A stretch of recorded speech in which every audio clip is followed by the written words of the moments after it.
Enós empieza su libro diciendo lo siguiente: Yo, Enós, sabía que mi padre era un varón justo. El padre de Enós era Jacob, el hermano de Nefi, cuyas enseñanzas hemos comentado en las 2 lecciones anteriores. Enós dice de su padre Jacob lo que a todos nosotros nos gustaría oír de nuestros hijos cuando hablen de nosotros. Y Enós justifica sus palabras diciendo que su padre le crió en disciplina y amonestación del Señor. Y añadió estas sentidas palabras: y bendito sea el nombre de mi Dios por ello. En su breve libro, Enós muestra su gran celo en su deseo de servir a Dios, y esa devoción en su relación con lo celestial y con lo divino la expresa en su manera apasionada de escribir diciendo: Os diré de la lucha que tuve ante Dios para recibir la remisión de mis pecados.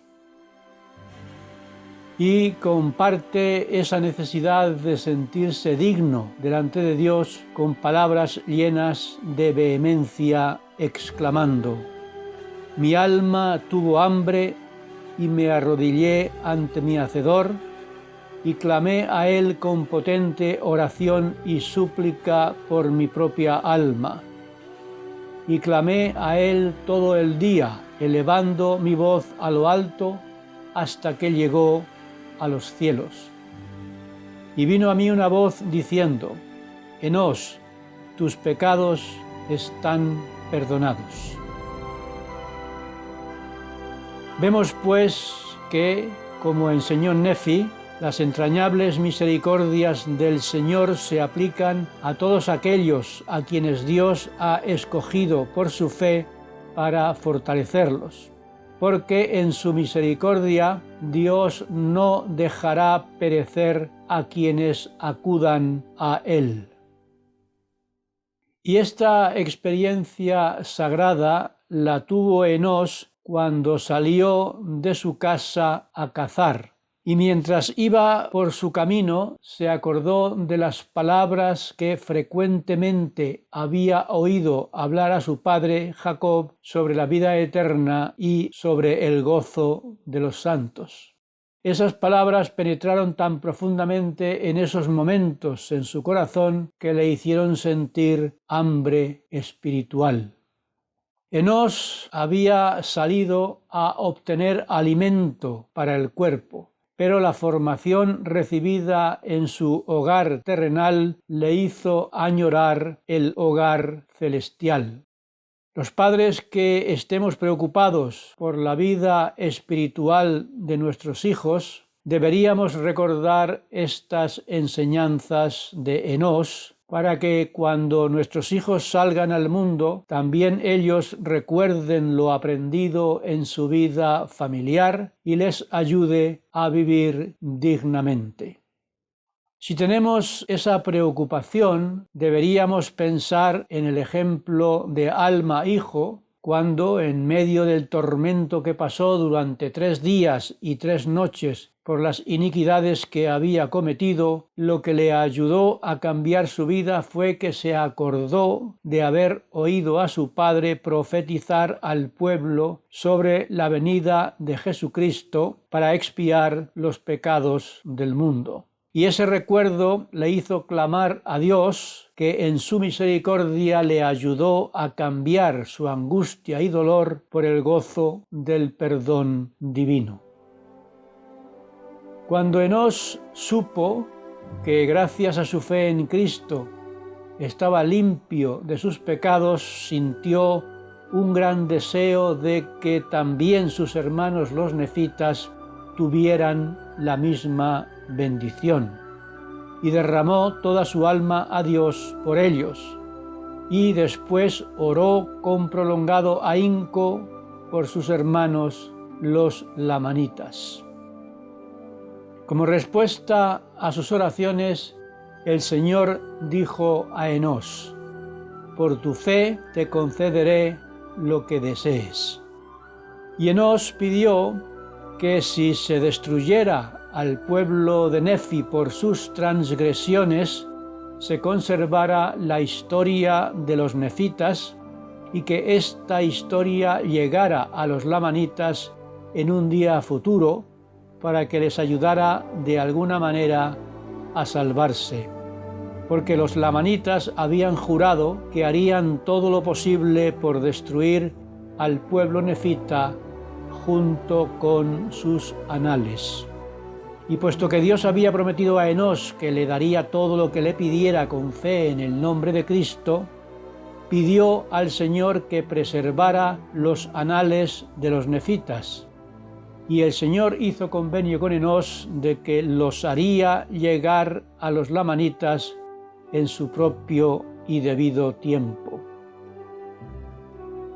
Estos anales de los nefitas eran el libro de Mormón, que ciertamente ha llegado en estos últimos días a los descendientes de los lamanitas con gran poder salvador. Y Enós terminó su libro pidiendo que todos nosotros nos regocijemos en la luz y en la misericordia de los cielos, como hizo él. Y con esta súplica, Enós selló su libro, mostrando su gran regocijo en Cristo.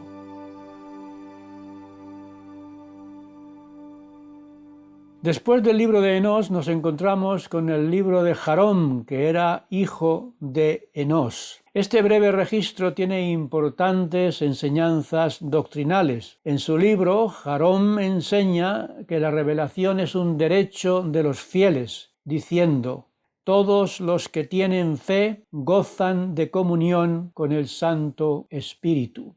Y por tanto, si no tenemos fe, no podemos tener la comunión con el Santo Espíritu que es necesaria para recibir revelación.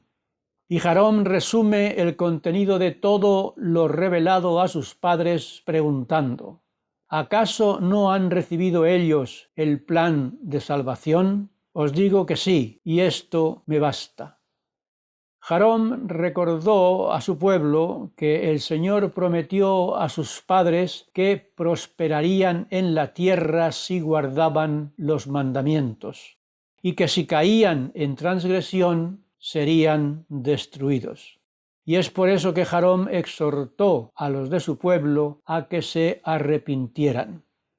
Y Jarón se despidió entregando las planchas a su hijo Omni, que resumió los hechos de su vida diciendo que combatió mucho con la espada para proteger a su pueblo de los lamanitas.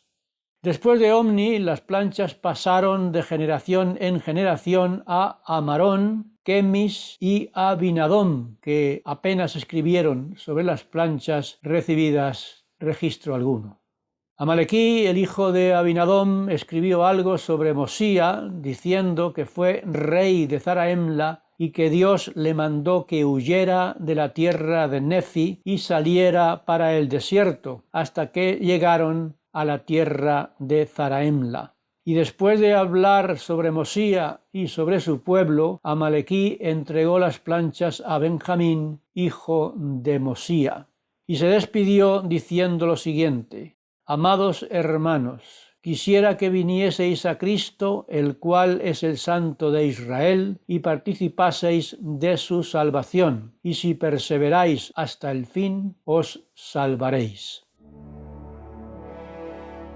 Esta lección termina con el libro llamado Las Palabras de Mormón.